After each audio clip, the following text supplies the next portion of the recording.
பொதுவாக அந்த கஞ்சாவை ஒழிக்கிறதுக்கு வந்து கஞ்சா அதாவது என்டிபிஎஸ் ஆக்ட்லேயே பார்த்தீங்க அப்படின்னா 100 கிராம்லேருந்து 1 கிலோ வரைக்கும் இருக்கக்கூடிய அளவுக்கு வந்து 1 வருட சிறை தண்டனை அப்படின்னா 10,000 அபராதங்கிற மாதிரி இருக்குது. இது எங்கே நம்ம வந்து கஞ்சாவோட புழக்கத்தை குறைக்கிறதுக்கு அரசு நடவடிக்கை எடுக்கணும்னா அந்த சட்ட திருத்தங்களை கொண்டு வாங்க தயவு செஞ்சு.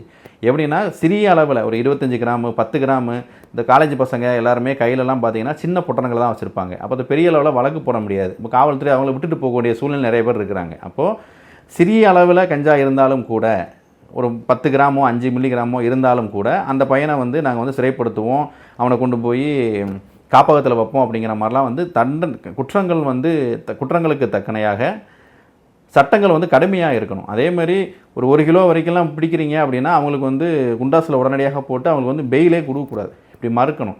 இப்படியான விஷயங்கள் செய்யும்போது தான் வந்து அதோட புழக்கத்தை நம்ம வந்து குறைக்க முடியுமே ஒழிய, அது இல்லாமல் கஞ்சா நீங்கள் பிடிச்சிருக்கீங்க, வியாபாரிகள் 4-5 பேரை பிடிச்ச மொத்த வியாபாரியை பிடிச்சிருக்கிறோம், தினமும் செய்தித்தாளில் பார்க்க முடியுது.